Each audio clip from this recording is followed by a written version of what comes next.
I want to take the opportunity here as well to flag that it is very concerning to me that the tentacles of this organisation, the CFMEU, which is now in administration and has been described by the administrator as an organisation that even he was surprised was in such a terrible state.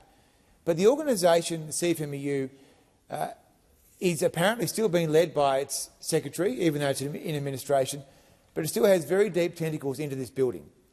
And I'd say to the chamber that it's a very risky precedent that was set yesterday afternoon here in the Senate, when it voted against an inquiry into a matter which goes to the heart of all this, which is that the CFMEU still owns 21% of the super fund CBUS.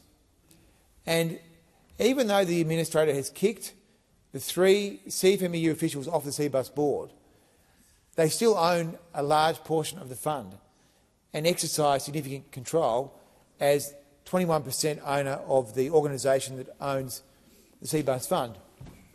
And so the bill before the Senate is a bill which would ban the CBUS organisation from accessing taxpayer funds through the government's Housing Australia Future Fund. And the reason that measure has been put forward by the coalition is because we do not regard it as appropriate that the CFMEU should be allowed to use its surrogates, the CBUS Super Fund, to access taxpayer funds. And I have to say that that is a reasonably unremarkable concept, that taxpayer funds should be shielded from an organisation which has been found to be engaging in deeply corrupt activities, and in fact this parliament itself has put into administration. So how can it be the case that the parliament thinks it's important enough to put the CFMEU into administration, but the parliament would be open to CFMEU surrogates accessing taxpayer funds through the Housing Australia Future Fund, through the CBUS organisation? The two things cannot be consistent in any form. And so the bill that is before the Senate seeks to ban CBUS from accessing the housing fund while CBUS is in administration. So while the CFMEU is in administration. An unremarkable concept. But this idea of having an inquiry into that bill was voted down yesterday by the Senate. And I think it is a very risky precedent. Our role here is to inquire and to get to the bottom of things. And I would say that even if people don't agree with my comments today about these matters, I understand that there are different views, that the concept of having an inquiry and doing investigative work, giving people parliamentary privilege when they are seeking it, being able to call in regulators to get to the detail of what they are doing in terms of protecting taxpayer funds, in terms of protecting the interests of members in compulsory schemes, is fairly unremarkable. So rather than asking this chamber to vote in a particular way on a substantive measure, this bill simply seeks, or we simply seek to have an inquiry into the bill. Now, I know that there has been a significant amount of lobbying here to stop this bill going to an inquiry. I think it is a very dangerous precedent for the Senate. And I regret that some of the crossbench did not support this motion to refer to committee. And I would just say that our job, I think the Australian people would expect us to conduct reasonable inquiries. I understand that there are some things that are extremely sensitive that have not gone to committee inquiries before, for good reason. But when it comes to matters of probity and governance, this is surely the core business of the Senate.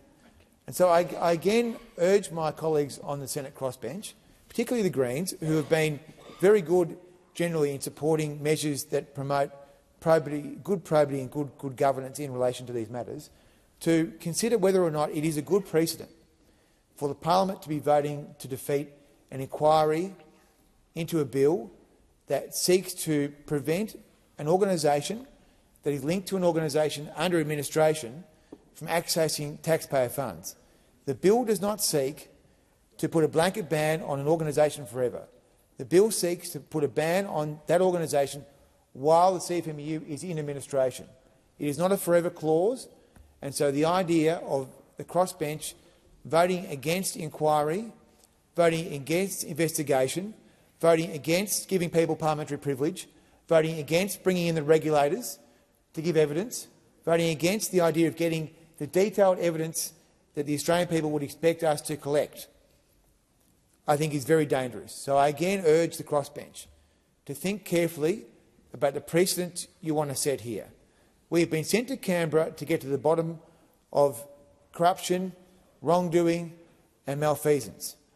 There is certainly malfeasance happening with the CFMEU. Otherwise, the parliament would not have put the organisation into administration. So I would urge again the crossbench should consider carefully the precedents that it seeks to make, because if we start voting against inquiries, then I wonder what our role here is in Canberra at all. If we're not going to get to the bottom of things, then maybe it's not worth flying down here to the Bush capital and wasting all these taxpayer funds. Because I can assure you there's a lot of rubbish that goes on here, and there's a pantomime of question time and all the scripted answers and all the other rubbish, which is a huge waste of taxpayer funds. I mean, who seriously thinks that getting up and asking 2 or 3 questions with all the supplementaries is good value, particularly the Dorothy Dixes, and the Australian people see through it? And I've made that point in government and in opposition. It is often an ugly place to be a part of because of the huge waste of taxpayer funds and resources, where people just get up and they read speeches.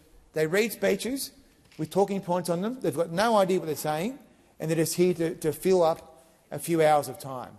So the real work of this Senate is done in the committees. And I would say that any reasonable senator would agree that there is a level of collegiality that comes with the committee system that we inherited from the US in the early 70s, which has given the Senate the best opportunity to make a contribution to Australia by developing policies, working together and getting to the bottom of things. And I want to commend Senator Pocock, Senator O'Neill, Senator Colbeck for all their work on the PwC matter. They have exposed enormous wrongdoing in the corporate sector through the Senate committee system. If we didn't have the Senate committee system, I really question the value of having this chamber, because there's not a lot of value that goes on here for the Australian people. And so I again urge the crossbench.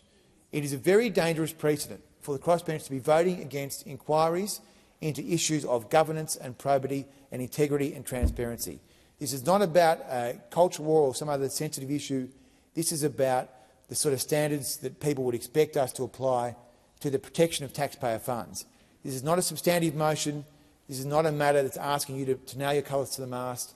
It is asking the Senate to vote for a process which allows the Senate to undertake inquiry and investigation. So I conclude on those comments, Acting Deputy President.